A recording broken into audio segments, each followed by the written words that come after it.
Today in history in 1847, Henry David Thoreau leaves Walden Pond and moves back into town to Concord, Massachusetts, thus ending the great and failed experiment.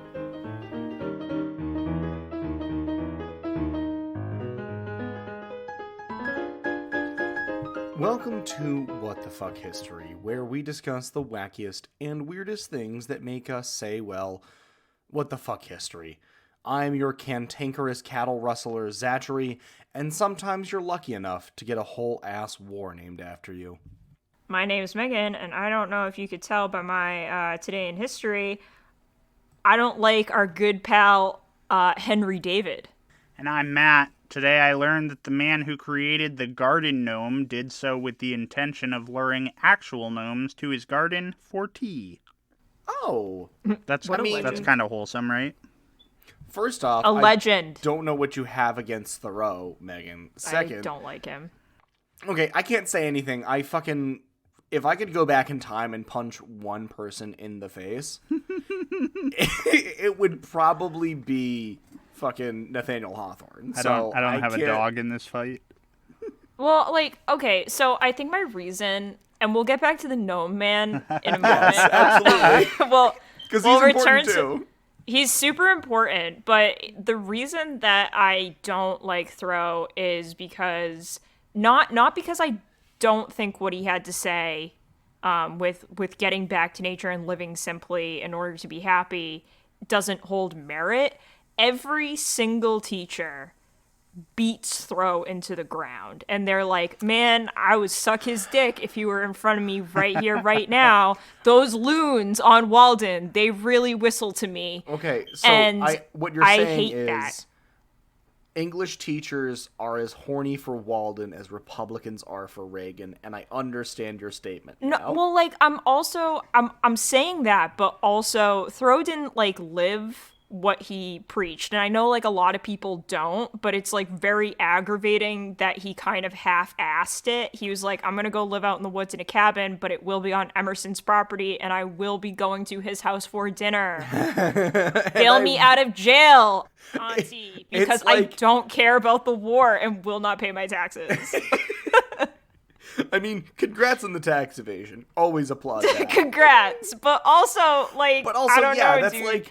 You're like, I'm going to have a clean, healthy lifestyle, but also I am going to eat out at Taco Bell every night. Yeah, but also I'm going to absolutely destroy my intestines every single night, Baja blasting the walls. Baja blast me. I absolutely hate that. Fuck. So anyway, I really like the gnome man. Yeah, so the person who created the garden gnome is a guy named Philip Griebel. He was in Germany, and I guess he made them with the intention of luring actual mystical fae beings to come have tea with him. I like that he was a gracious host. Let's have tea, let's be nice, but also, what's the first rule of fae? Don't eat a meal with them. Don't give them your name. Don't interact with them. Just ignore them. Oh, I would die. Do your best. Well, that's so I was hiking this weekend. I was up in hiking Mount Sugarloaf with Liz, and we were up on the peak, and all of a sudden we're like, do you hear eerie music? Because I hear eerie music. Yep, we're getting off the fucking mountain. Guy, frightening. Well, that's just standard Frightening. for Western Mass. Western Mass is also famous for, alien encounters. Yeah. So Yeah. So the aliens were trying to lure Zach and Liz in with... It's either aliens or the Fae. Yeah, it was either aliens or the Fae. Who's to say that it's not both? What kind of music was playing? It was ethereal, but also that's the Fae. throaty. Ooh. But also what? Throaty? Yeah. Are you sure that it wasn't just a group of Hungarian throat singers? No, not it wasn't casually. Hungarian throat singers. It was more eerie, floaty, and chanty. And I was floaty? I'm out of here. I thought you were saying throaty. No. It was coming throaty. from the throat. I said throaty, Oh. but I was more like chanty. Gregorian chants. It's both. It's all. Could have been a cult. Yeah, Could have just been a cult. Could have been a the cult. tabernacle No choir matter comes what, out. it definitely seemed like a bad idea to be there. And you're like, time yeah, to get off the 1000%. mountain. 1000%, but also picture this. If you're with the Fae, you also don't need to pay back your loans. I There you mean, go. true. So, True. I was gonna say I laughed at the irony of the situation when I was like, all right, time to get off the mountain. Later went to Barnes and Noble and was like, do I buy this book on the occult? Yes, I do. well, you need to know what you're fighting against. Absolutely. Or joining. I was reading like a whole post on the internet a little while back that was just like times that people listened to their gut and were right. Yeah. Okay. This person was just like, yeah, I was walking through the woods, started to get like a really bad feeling, decided to turn around and, go back to where my car was parked and just drive off the mountain. Heard reports a few days later of like 5 hikers just going missing in the same section of the woods where Oh, that's bad. I had been hiking, Yeah. and it's just Yeah. like, and their bodies That's bad were news never bears. found. Oh, bad news. Bad bears. news bears. That's what makes me not no. want to hike. I think like hiking alone, and I guess like this will be the last thing before we gotta really get into it. Like hiking alone is like taboo. I don't care what people say about like wanting to get back into nature and being by yourself. Yeah. There's a buddy system. I definitely for think that I a would be reason. super unnerved if I didn't have someone to go with me hiking. Oh yeah, why are you in the woods alone? Because then nobody knows how I died, right? Like, Yeah. at least if I bring a friend with me, I can be like, you run, I'll stay. And then someone can be like, okay, he died in the woods fighting some unknown fey being that just came to life in front of us. As opposed to, like, me just going out into the woods and never returning. Never being spoken of again. It's so fucking funny because I there's like part of me that's like, ooh, I would love to do like the Appalachian Trail. Yeah. I'd love to do the Appalachian Trail, except for I'm like, ooh, I'm absolutely just gonna skip the parts in Tennessee and West Virginia and Maryland. Yeah. Okay, that's a lot. That's a lot, big my portion guy, of the yours- Appalachian Trail. No. Don't get me wrong. That is a very large portion of the Appalachian Trail, but that's where all the spooky shit in That Appalachia is where all happens. where all the obviously. Wendigos live. You're not supposed to talk about I them know, that... and I fucking do it every time. I'm sorry.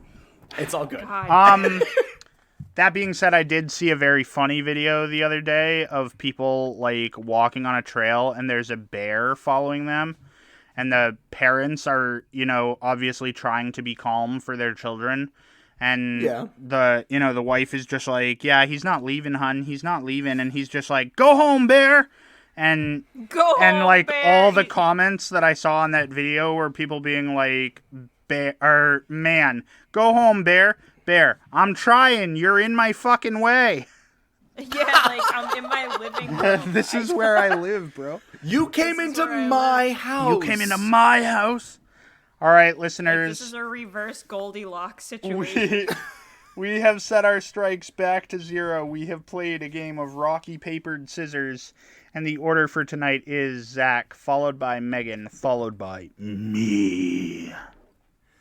All right. Didn't need to be that sinister, but I did it. Yeah. Well, I think we've had a little bit of a sinister start to the show. We so, did, I mean, yeah. Definitely did. Talking about being threatened by the Fae. I'm gonna keep that. I am sinister 100% energy. sure that the cryptid that I've named thrice on this show is going to catch me one day. I mean, it's like the snail. Eventually, it gets. I you. will just be out in the woods someday, and I'll just hear, like, heard you been talking shit. And then you'll never see me again. All right. I'm keeping the sinister energy for my story tonight. Hell yes. So, I love me some Wild West shenanigans. So tonight, let's fucking get into that. Yeah. On another edition of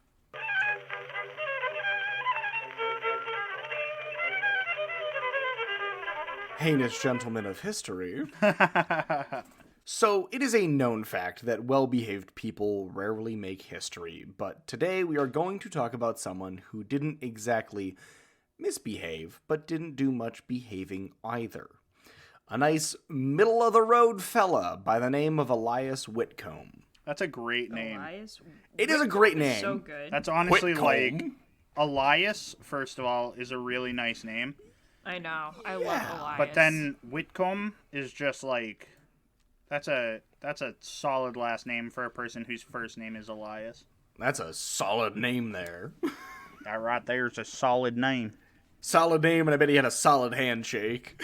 Sure did. But he was actually described by John Clay, a big-time cattle baron and banker of the West, as, quote, somehow amid the rougher side of life which you meet on the frontier, Whitcomb remained ever the innate gentleman. It's good to be a gentleman with a name like Elias Whitcomb. Yeah, but like more importantly, no one is picking cattle baron as a career anymore. No, No, it's a real shame that you don't find any modern-day cattle barons. I was about to I say, just feel like we're really missing out. not sure that there's the same money in cattle as there were, but, who knows? I'm not a cattle baron. Me immediately on like collegeboard.com to find the major for cattle baron. Google, how much Probably do cattle baron make? Agricultural sciences or something? Probably. Yeah, but I want the specific degree. I want my cattle baron degree. Yeah. Yeah, amen. I went to Cattle Baron University. Is it okay to be just a cattle duke as opposed to a cattle baron? Can I Well, be the king so of I cattle? Not to get off track, but I do think dukes are higher than barons. So Okay, well then I want to be a cattle duke. Duke. You would literally be the most powerful of the cattle owners. My at that cattle point. liege. There are cattle. Cattle liege. Oh, man. Fuck. So, the funny thing about Elias is that he was surrounded by some big names of the Wild West, which kind of makes him this weird, like, side character as far as the Wild West goes. He's not even the main character in his own story? He is the main character of his own story. Oh, okay. But he has, like, this weird adjacent character. Like, you know how when they have, like, the spin-off show? Yeah. That's Elias Whitcomb. Oh, okay. Oh, okay. Elias Whitcomb is the spin-off character that, like, the spin-off show gets a couple So of seasons. he's like, he's a main character, and then he gets his own little spin-off story. He's a side character that eventually gets his own spin-off show. Wild. So the big start for Elias is in 1857 when he leaves his cozy life just outside of fucking Boston, Massachusetts. There we go. Your cousin from Boston. From Boston. And he drives a team of oxen from Leavenworth, Kansas to the New Mexico territory. And allegedly before he does this cattle drive, he bet a couple of his friends that he would only need one pair of shoes and one pair of boots for this entire journey. And at one point, he ends up, letting someone else borrow his boots, who then they steal the boots, and his shoes give out shortly after that. So he decides that it's better to walk 1,000 miles barefoot the rest of the way than to lose a fucking bet. I'm confused. He gave someone his boots, and then the boots were stolen? Yeah, so, like, someone, like, lost a boot, and he was like, I just borrowed my boots for a little while. And the guy did the thing where, like, you borrow a pen and you don't return it. I got it. Except with boots. Yeah, okay. But the main Except point with is... boots. Except with boots. It's a similar conundrum, but with boots. Boots. But the big thing is the fact that he was like, I will not lose a bet. I'm going to walk 1,000 miles in the desert in my fucking bare feet if I have to. There you go. So he's, a little bit stubborn, but also kind of badass. In the springtime of 1861, Whitcomb ends up, he, at this point, is kind of settled, and he is running, like, general stores. And he moves a store that he started out to a station that is considered, well, a little seedier as a part of the overland stage route. Sorry, not sugar route. I don't know. I want there to be sugar routes now. I'd love a sugar route. I'd love a sugar route. I'd like a sugar dad. It's like well, I was gonna say, I was gonna say it's like a paper route, but with sugar. But there goes Meghan. There goes Meghan. It's like a sugar daddy. It's but like I a guess sugar different. daddy, but with a whole root of them. It's a sugar daddy on the go. Well, so yeah, he ends up starting this. He moves his store to a seedier part of the overland stage route. And when he's there, he starts this friendship with Jack Slade, who is an infamous gunslinger. If you don't know, That's a solid name too. his name was actually Alfred Slade, but he went by not Jack. Not as good. And not as good. Alfred, what do you mean? Alfred Slade. Alfred Slade's good. pretty good, but like Jack Slade's better. is way better. Jack Slade's way better. Jack I would Slade's the prefer kind Jack Slade for a gunslinger name than Alfred all the time. See, I was gonna say Alfred Slade sounds kind of more realistic, whereas Jack Slade sounds like a fucking Tom Clancy character. He's a WWE character for sure. He is a WWE character. He's a WWE wrestler for sure. What's up? My name is Jack Slade. Jack Slade. Yo, what up? I might. Isn't that Slade? Slade is the villain in Teen Titans. Yeah. that Yes. was real hard on for Robin. Because he was Robin. Yeah. Let's continue. Okay. Anyway, but yeah, so Jack Slade, if you're not familiar with who Jack Slade is, he was a very famous gunslinger in the West. It was said that Wild Bill Hickok rode with him for a little while, but he was actually credited for being not only instrumental to the expansion of the West, but the only reason that Confederate control stayed out of Overland during the Civil War, because everyone was just afraid of Jack Slade. Wow. So, pretty badass dude. As I said, Elias ends up kind of being the side character in it. I mean, with a guy like Jack Slade, who wouldn't be the side Who character? wouldn't be? Yeah. But their friendship it's an interesting story about their friendship when a misunderstanding between the two men and Jack's wife ends up actually causing Elias to have his house and all of his possessions burnt to the ground. Hell yeah. What do you do? Sleep Basically- with his wife? No, so Jack... What did he do? Well, I'm Jack just thinking, Slade- why does your house get burned down? You slept with your best friend's wife. Not quite. Jack Slade was a man who liked his whiskey. And Who doesn't? Right? But, like, he got a little bit aggressive when he drank. Oh. And so Elias ran the general store. Yeah. So Slade's wife basically told Jack Slade's gang to be like, go, give Elias the business. So that way he can't buy whiskey anymore because Elias won't be there. Oh, okay. And the gang burnt his house to the ground. There you go. The Gucci gang like was an- just like burn It's it. an absolute miscommunication. It's like, go burn down the general store, and it's like, this is where Elias lives. Got time to burn it all. Yeah, pretty much. Elias ends up losing roughly $100,000 in today's money's worth of shit. Ooh, dang. That's is probably not like great. 5 cents. It was That's like like $4,000. 5 cents. Oh, yeah. Yeah, but like, So the was it best a lot? the gentlemanly thing about this though is Elias never actually holds the loss against Jack, and Jack's like, I'll just fire all the people from my gang, and Elias is like, no, it's not their fault. It's all good. Whatever. we're still gonna be friends, and they end up still being friends. That's great. Oh, I just want that's you guys to wholesome. know that if your significant others ever said, give Matt's general store the business, and they burnt down my house instead, I would not be friends with you anymore. You know what? That's fair. That's where he draws the line. That's a hard That's one. where I draw If the you line. light my home on fire instead of the general store that I manage, I will not be friends with you.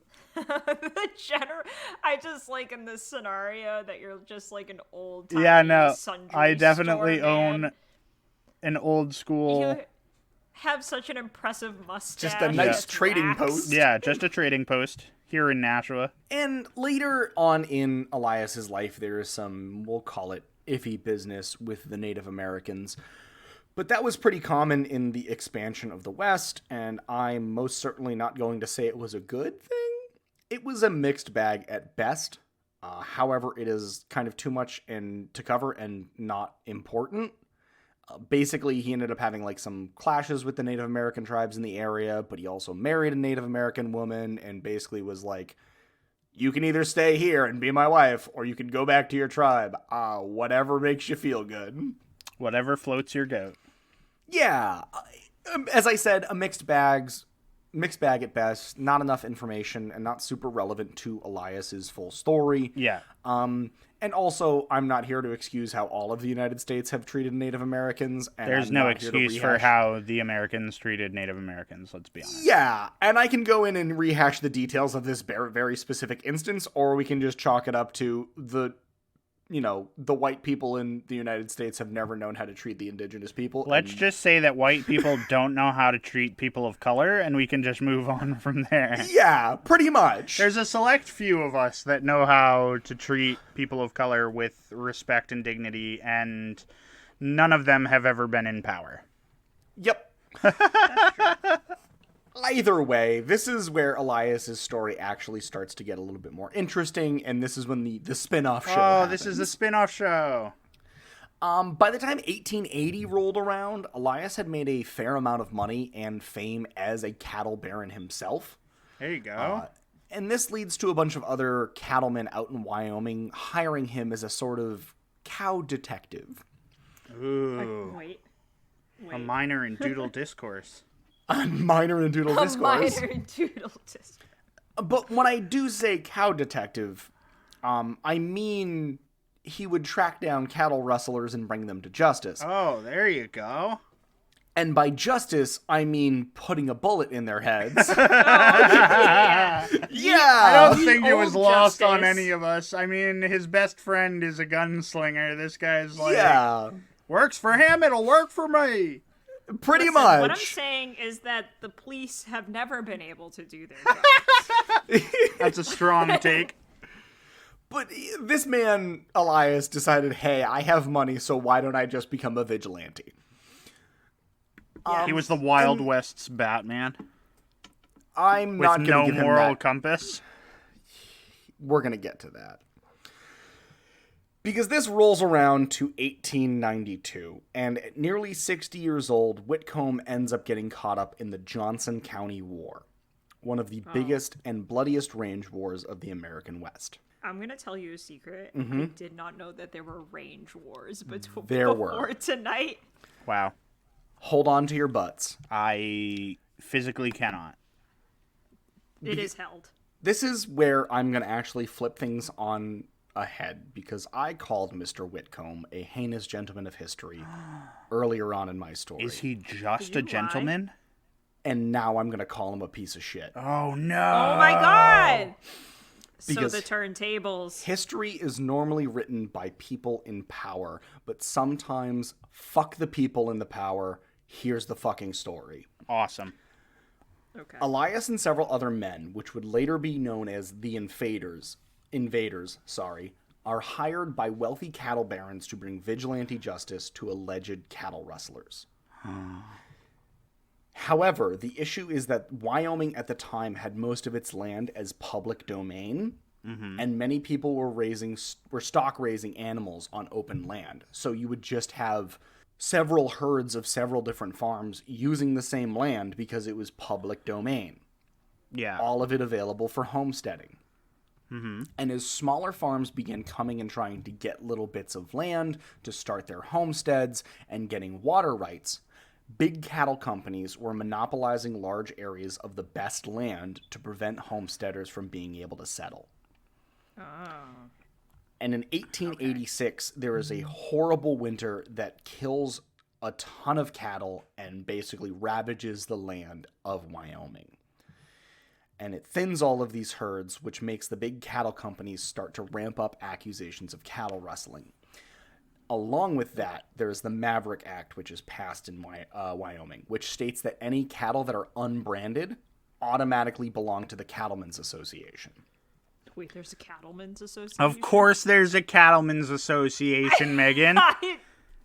So there's a Cattlemen's Association. I feel like I'm learning a lot about ranching in general tonight. We're learning Yes, so much. you are. Because on top of the issue with there being a Cattlemen's Association, there is also the Wyoming Stock Growers Association. which is basically the state's wealthiest, most influential cattle barons using all of their money and all of their power to have political sway over the region. By the time the Johnson County War begins, it is more of a class war than it ever was about people stealing cattle. It is about the small men and women trying to homestead to get a slice of the fucking pie and wealthy cattle barons oppressing them. Oh, so it's kind of like nowadays housing barons. It is absolutely the same fucking thing. There's like real estate barons that exist now. Exactly. Oh, yeah. Many of the lynchings that follow the accusations of the cattle rustling were later found out to be under false pretenses and basically just used to get people out of the way and to get land that these wealthy cattle barons wanted, or to take their herds. And Elias Whitcomb helped in the killing of between 15 and 38 people in order to protect a ruling class of shitty cattle barons. Dang, dude. That's a lot of people to kill. That is a lot of people to kill. And while Elias Whitcomb was considered a gentleman in his time, I fully deem that that is not the case. He might have been a patient man at least with unsavory men such as Jack Slade, but at the end of the day, he was just another rich fucking asshole who helped other rich fucking assholes run roughshod over the law and honest people just trying to make something out of the supposed American dream. Damn, dude. You gotta change the name of your series. Yeah. I don't need to change the name of my series. I just was doing research, and this is why research is important, folks. Knowledge is power. I started reading into it, and I was like, oh, everyone says he was just this gentleman, and all of a sudden he helped all these people, like, get their cattle back, and all, like, help get rid of cattle thieves. And I looked into it, and I was like, no. He just helped a ruling class with a monopoly over one specific product keep their monopoly over one specific product. And this whole time in American history is also absolutely fucked. Like, oh, yeah. The Johnson County War is insane because it ends up, like, having all of these political, aftermaths because the president at the time, Harrison, ends up failing to prosecute any of the cattle barons. Wow. The invaders end up getting, like, bail, and that's it. I feel like saying failing makes it seem like he tried. Yeah. Did he? Okay, he didn't really try, but, like, Try. it's bullshit because the president basically pardons everyone and is like, oh, just kind of sweep this under the rug. And it ends up actually having this weird shift in Wyoming politics later on where the Democratic Party becomes, like, super popular for a while. And now we're back to being bullshit. But, like, you know what I mean? Like, and now here we are, though. And now here we are. But it's just, it's so interesting because it was just the pinnacle of shitty monopoly and shitty people with money and power being shitty. And how that ended up changing how we viewed politics, at least until the shitty people got more power back and decided to write it to make it look like, you know, they were the good guys. Yeah, absolutely. Yeah, the whole monopoly and, like, trust thing is really, fucking wild.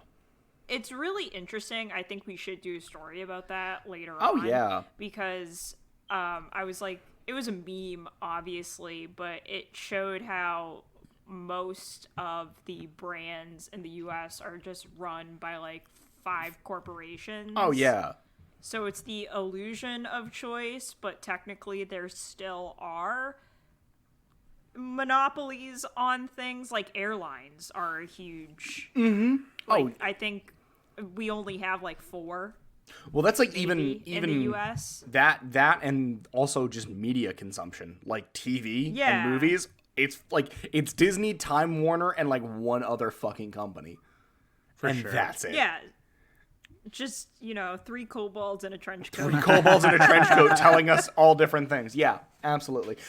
That's my story, though. I don't want to take up too much more time because I kind of went on like a little bit of a fucking rant. As Matt and Megan have known, I've been a little politically feral lately. We have. And I just felt like we have bringing that behind the scenes proof of this. Yeah, We do have behind the scenes proof. I wanted to bring a little bit of that to the podcast tonight. But we should. He's just like, Actually, I was ready to rumble. I didn't even want to. It just ended up just happening that the happened. person that I looked into, it just was like, set me off. Let's go. Lego. All right, Megan. Let's hop into Okay. your shit. I will jump into my story. Megan, bring the mood up, please. I don't see. I feel like my story. It's Immediately, like not I don't negative. know. I don't. It's like not negative and it's not positive. I don't know. That where shit's it my favorite lies. is when Zach fucking asks the girl who, for the first like a month and a half of us recording this podcast, had nothing but downer stories to bring up the mood. I was about to say, I asked the wrong person, and that's on me. Listen, I can't help you. Fucking in get any into it, though. capacity. I'm fucking ready. All right, so the name of my story is Lillian Alling and the Long Way Home. Yeah. Okay. Yay! It sounds like a children's book. I was gonna say, is this like some weird adaptation, almost like Fievel Goes Home? Yeah, a little bit. Okay, Kinda. all right. Yeah, except she's a mouse. Her name is not Fievel Mouskowitz. Can we just talk about Anyway. how great that name was? Yeah, Fievel Mouskowitz. Mouskowitz? I know. Like, who thinks of this that's- shit? Brilliant people. But we're not gonna. We can talk about Fievel and my love of that series later. For sure. For sure. And we're gonna talk about Lillian tonight. Not as good of a name. I've had better. Okay. So I want to start out by saying that humans are surprisingly good at walking. We are. Okay. Yes, we are. We're pretty good at walking upright. MVPs at it. Yeah, we are pretty good. Being bipedal may be an absolute nightmare on our spines, but it makes us damn good at just slowly getting places using God's own taxi. Yeah, our legs. our feet. Our feet, our footsies, if you will. Our little toes.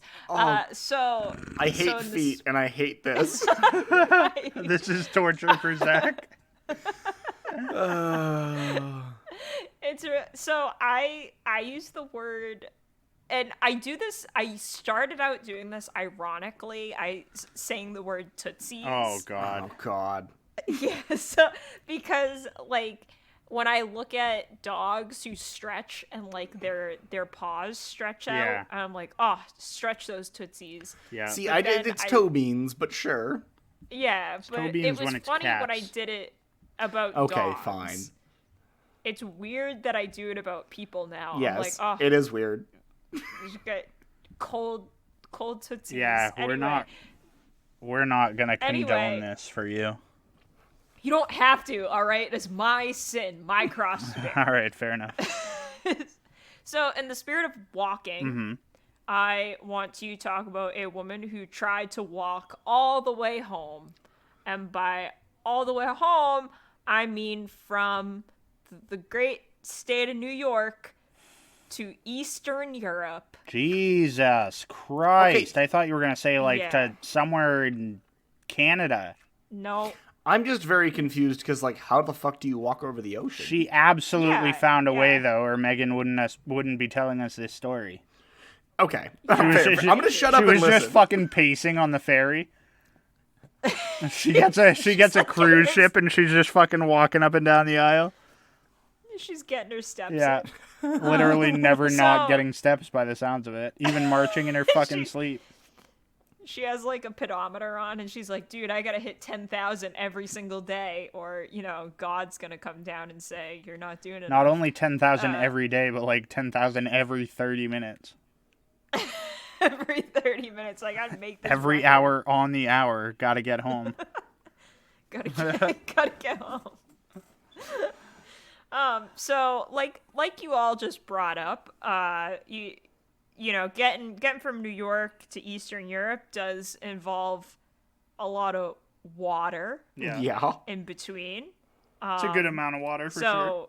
it's a good amount of water, seems like a lot. So like short of her becoming Christ-like, it seems impossible. Do you think Christ One would have had a could say. good time walking on the ocean? No. With I think he with would have had how a really bumpy it is? boring time. Well, I was just gonna say it's Oh. awfully boring. Like, what the Well, fuck yeah, is no, that? definitely boring, but like boring. also it's not like a flat surface. I'd like to believe that the middle bit The Is middle a little bit, less choppy. a little bit less is a choppy. little. Yeah, I like. You know what? We can't be in all of the middle bit at the same time, so we don't. Imagine know this what it's terrifying sequence, just to put this in your heads. You're like out on a cruise, and all of a sudden you come across like a bit of water that literally has 0 waves at all. Like. Oh, that's bad. That's That's Yeah, like- no, that's Like you just for miles and miles you can see nothing but flat glass water. I Would don't that like not I be hate like a that. terrifying sight? Yep. That's like. Thank you for the amount of existential dread you have given me. I imagine tonight, that it Matt. would be much more terrifying if you were like ye old pirate and needed the wind to go, but like Well, that's like the doldrums, Yeah. right? Yeah. Like they didn't.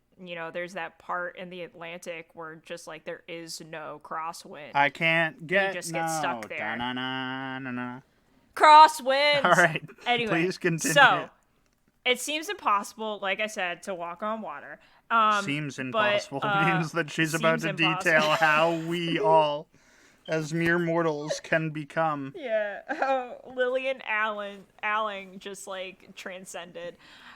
So I'm going to explain to you both the reality and the theory of Lillian's journey, Lillian's big adventure.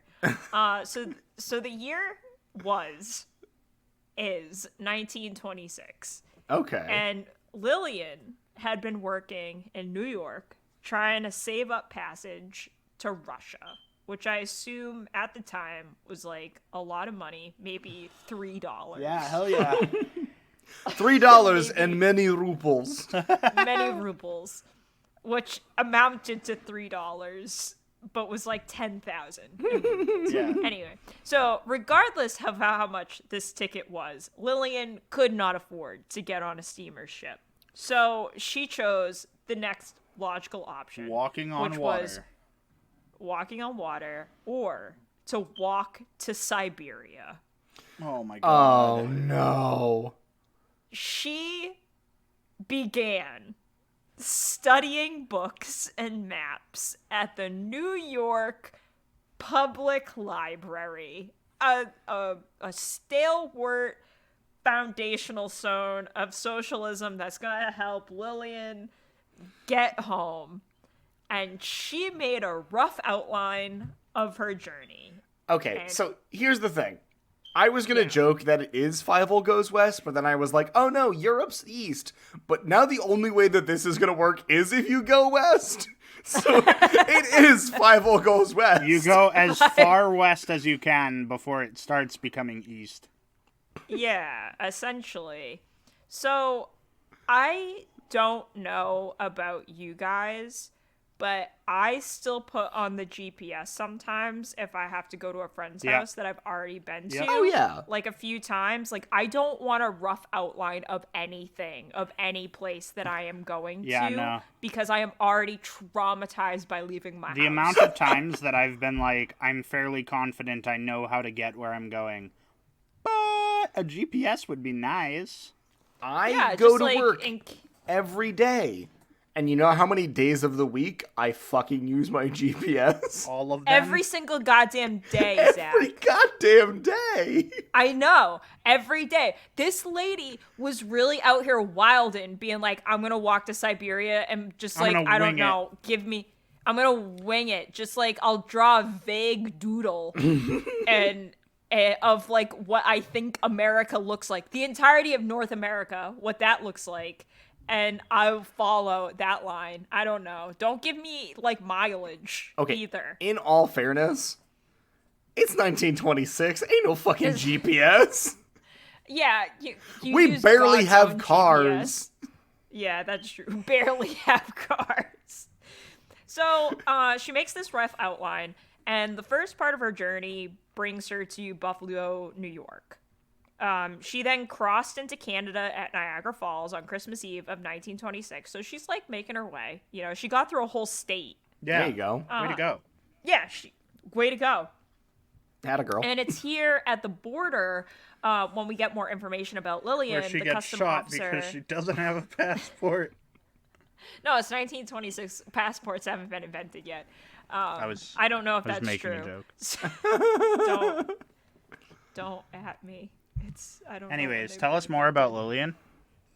Yeah, so the customs officer asks her the routine questions, and she's like, I'm a Catholic. I guess that's important when you go into Canada. She's like, I'm 30, and I was born in Poland. I'm going home. That shit just made me think of fucking John Mulaney's, like, I am gay. I have AIDS. And I'm new in town. Poland. Except with this woman, it's like, I am Catholic. I am 30, and I'm going home to Poland. I'm going home to Poland. And that customs officer's like, you're going the wrong way.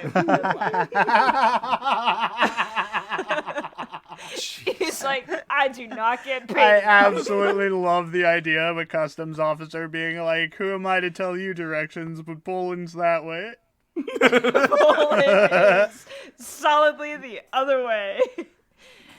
So she was like, thank you very much for letting me into Canada. And in September of 1927, Lillian had reached Canada's western edge in British Columbia, having walked an average of 30 miles a day. Jesus Christ. Yeah, dude, she was really trucking. Yeah, Fucking no kidding. trucking. Getting Did she them, have getting them steps? Did she have moon shoes on? I know, dude, she's bouncing across. A normal 1920 shoes, I assume. They didn't even have arch support. They were those really ugly, like, wedge heels. They're Oxfords as opposed to, like, some sweet-ass Skechers. Yeah, dude, they're really uncomfortable and made of leather. Holy shit. So at this point, in 1927, she's at the mouth of what is called the Yukon Telegraph Trail, a casual 1,000-mile path into Canada's far north. Wow. However, it wasn't long after she set out that she was stopped by the telegraph linemen. So these were workers that had cabins every 30 miles along the trail to, like, fix the telegraph line if anything went wrong on it. And so she was stopped by one of them who was like, hey, you look like you haven't eaten in a really long time. I'm going to call the cops. I'm calling the police. And so when the constables arrived, they took one look at this lady and they said, absolutely not. It is ethically irresponsible to let you continue on this trail with winter bearing down on Canada. And they put her in prison near Vancouver. I mean, that seems to make the most amount of sense, though. Yeah. Like, we'll let you survive winter in prison. And then we'll let you go. Yeah, we'll let you go, like, at a reasonable time. So she stayed there for 2 months, and then she spent the winter working in a restaurant in Vancouver to save up enough money to travel again by the spring of 1928. So I think, like, her time in prison, she was just like, oh yeah, if I want to get home to Poland, I need food. She was like, Lillian, girl, you gotta chill. Don't rush this. Lillian, you've been walking 30 miles a day. I can meander my way the rest of the way through Canada.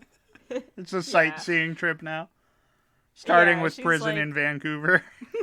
Well, I assume it's lovely. I was going to say, it's Vancouver. No, it's probably better than any American great. prison. Oh, 1,000%. They probably have air conditioning. Probably. Like, and this was in 1928, so that's really impressive. Yeah, definitely. So by this time, her story had traveled among the Canadian police force, and she received assistance at each of the cabins along the Telegraph Trail.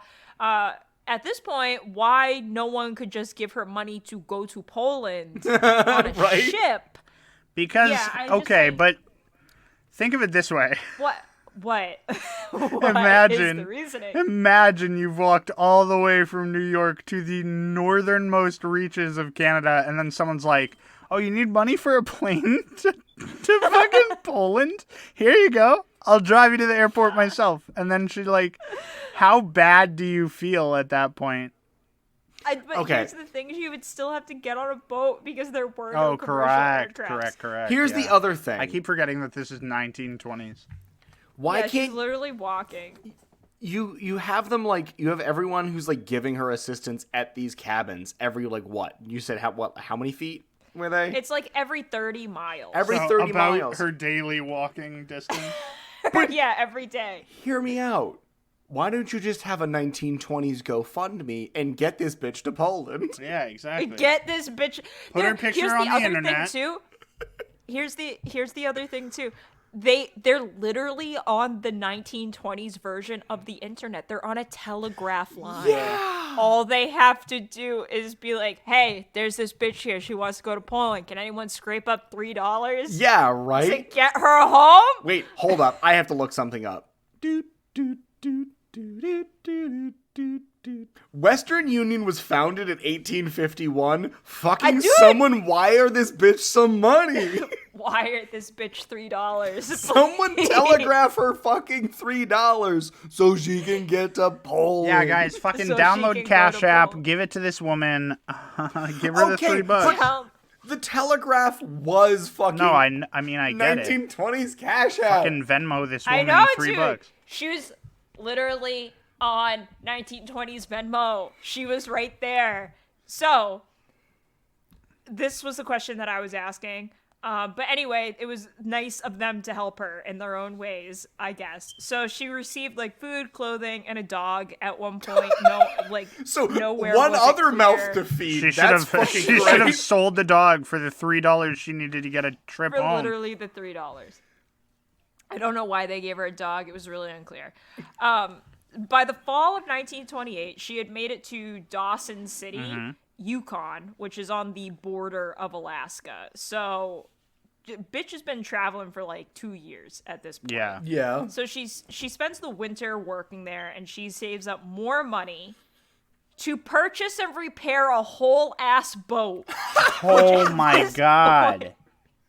See, that's what I'm could saying is have that just- like it's a point of pride now. It's not about Yeah. It's not about yeah, buying a it's- boat ticket to Poland. It's about like I've already walked for 2 years. Like, that's what I'm saying, dude. Like, she spent all these years, she could have just stayed in New York and afforded a ticket on a steamer ship, but whatever. Like, her plan with Was this dumb. broken ass boat was to sail the Yukon River into Alaska. And in the spring of 1929, she launched and then started up overland travel again, reaching Nome and then the Bering Strait. So the last sighting of Lillian was outside Teller, Alaska in 1929. This is North America's westernmost point. At a minimum, she had walked 5,000 miles. Okay. It is possible that even with tensions between the Soviet Union and the U.S. at this point, that Lillian paid someone to take her across the strait, where she started the even longer journey across Siberia and Russia to Poland. Like, even after all of that, right, she still had to walk all the way across Russia. We had to walk all the way across fucking Siberia, which is a wasteland. It's literally a wasteland, unless she went down into China, right? Yeah, okay. Like, unless she went down into Mongolia and China. But then at that point, she has to walk all the way across Central Asia Okay, but to get... get fucked. And there's a desert. There are literal deserts she has to get through. But anyway, that was the last time anyone ever saw her. Oh, and great. like that's where her story ends. So maybe she made it to Poland. I'd like to think Fievel goes so far west, he goes east. That's what the name of this story should have been. Oh gosh. I'd like to think that she made it, but that is my story. I know it was a little long. I didn't realize we were gonna make so many goofs off of it. So we're gonna jump right into yours, Matt. Yeah, we gotta- So please go ahead. Okay. I do want to say that your story reminded me that my school's valedictorian for my graduating year, he walked Yeah. across America.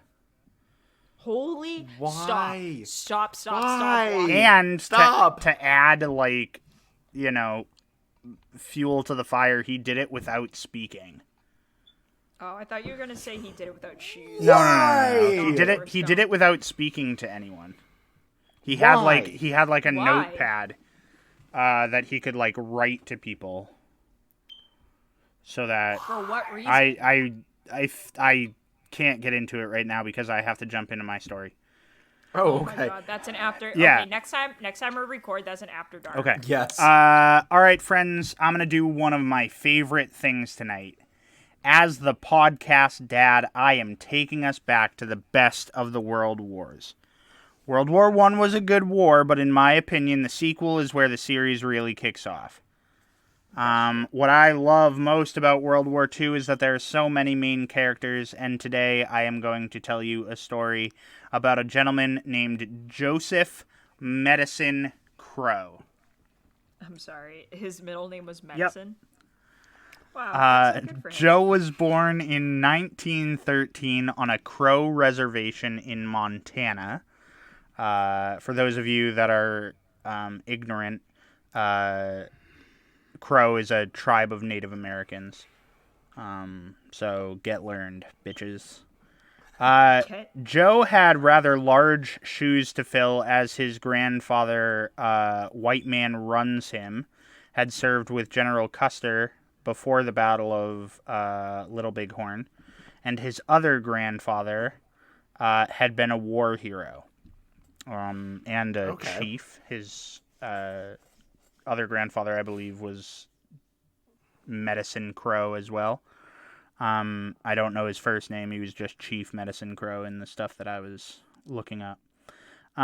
Joe was trained and brought up in the way of his ancestors, which, again, became very difficult because white people were terrible to Native Americans. He was taught how to ride horses bareback. He was taught how to hunt, how to survive in the wild winters of Montana, but he was basically taught all the traditions of his tribe. And as he's growing up and being surrounded by the stories of his ancestors, Joe decides he's going to go to college with a major in history and anthropology. Wow.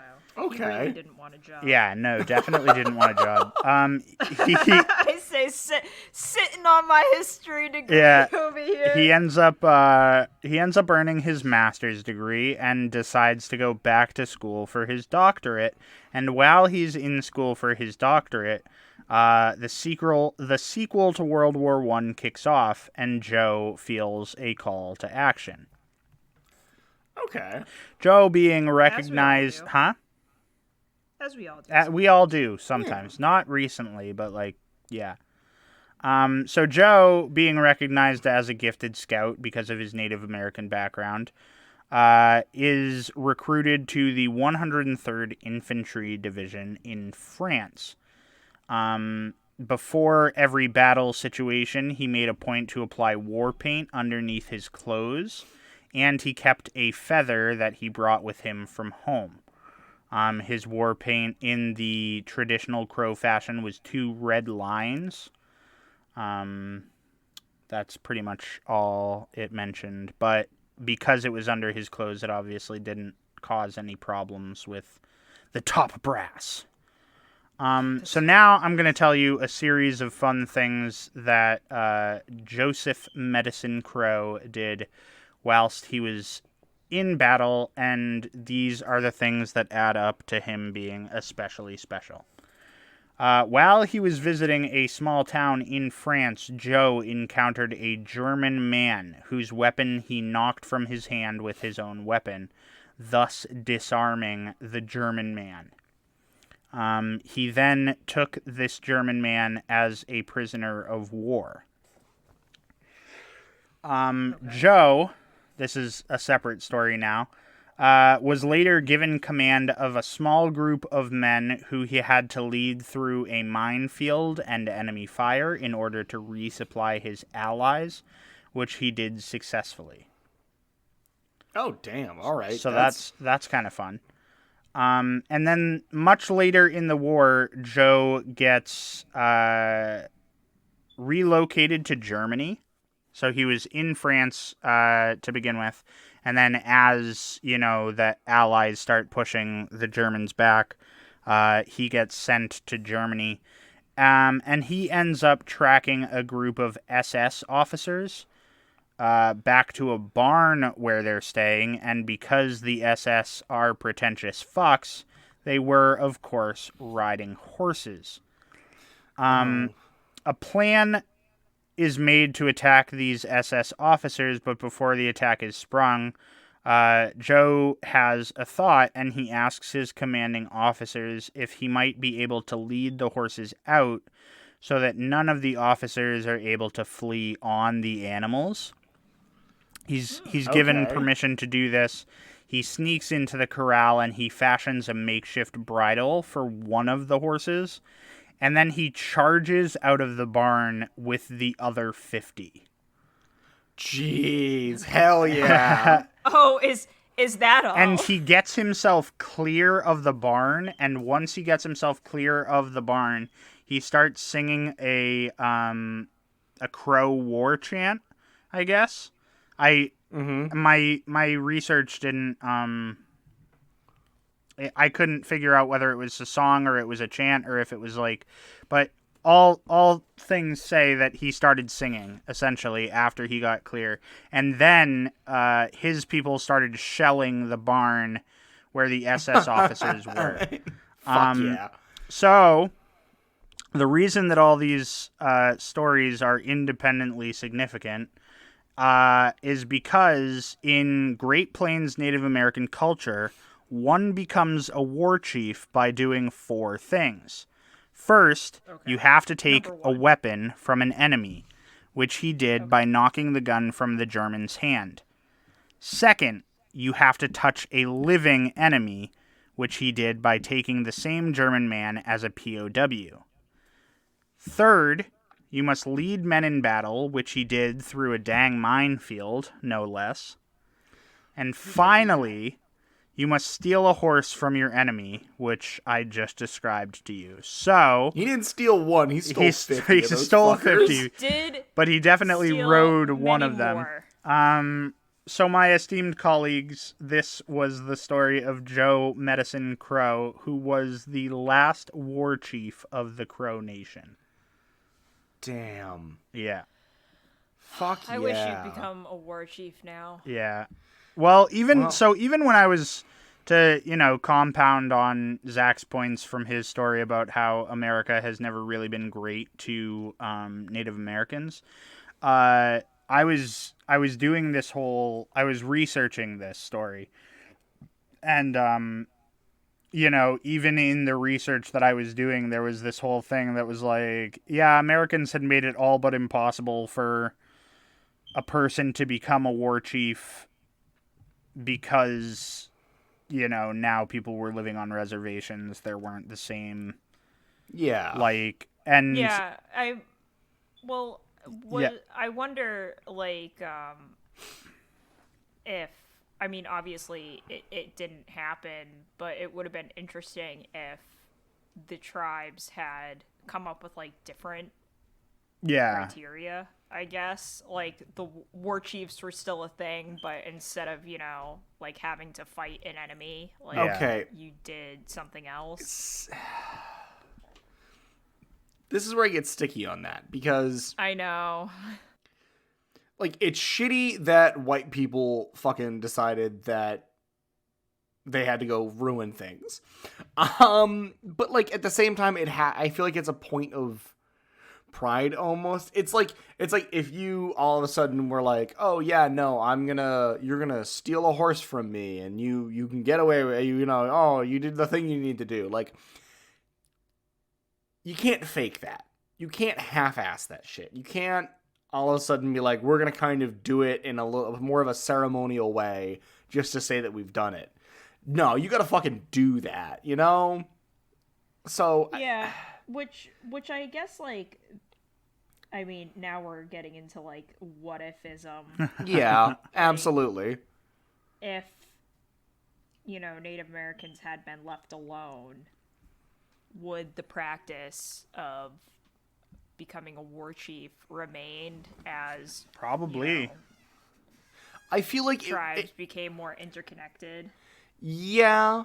I mean, Well, I so the mean, thing so is, I it think, probably would have fallen by the wayside anyways because there would have been more Like, collaboration eventually. between, like, it would be seen less as an enemy and more as, like, we Yeah. probably would have gotten to a point where the last, you know, war chief was the last war chief simply because there was no The need, practice was maybe dying out. Yeah, 'cause Yeah, there was no need. right? but like I think, and I feel like I'm not allowed to speak completely on this because you know, have no connection to the crow culture here. Right.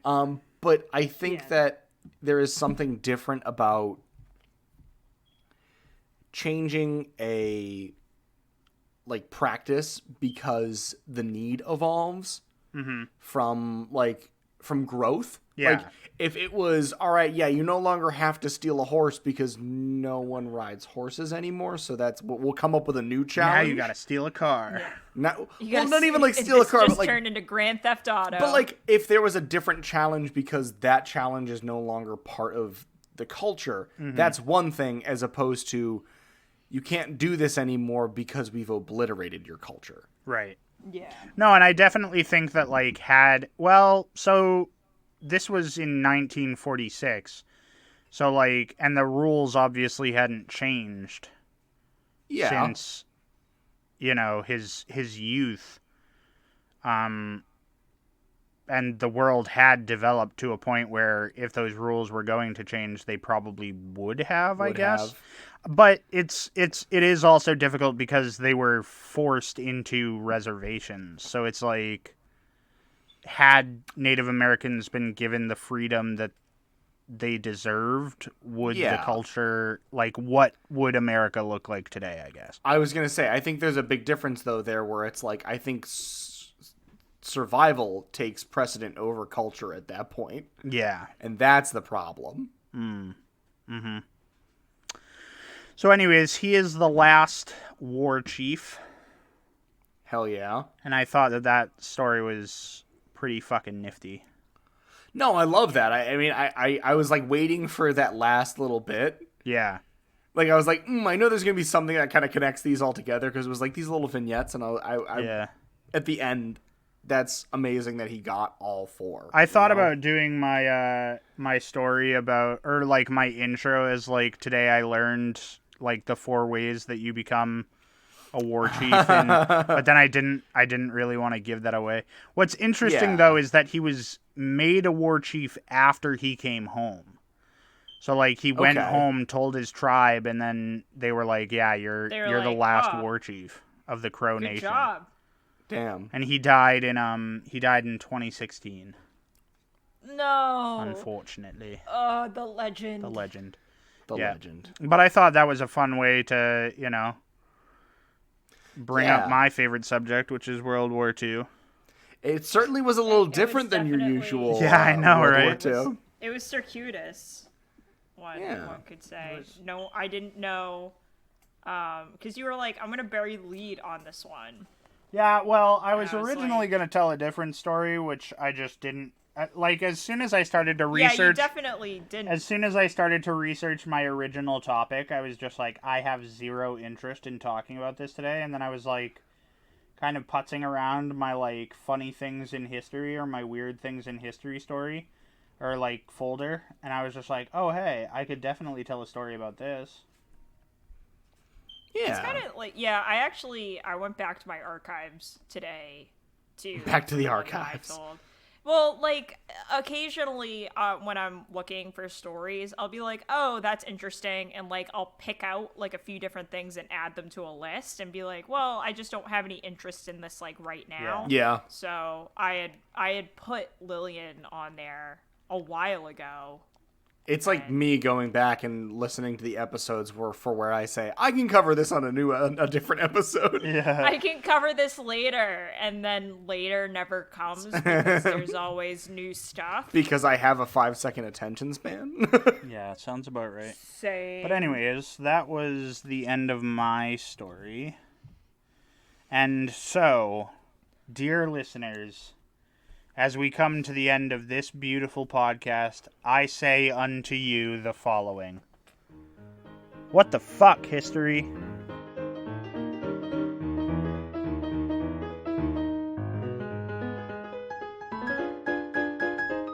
If you like what you hear from the Triumvirate Productions and What the Fuck History, we encourage you to tell a friend. We don't pay for any ads, so the best way to get us out there is to talk to other people about us.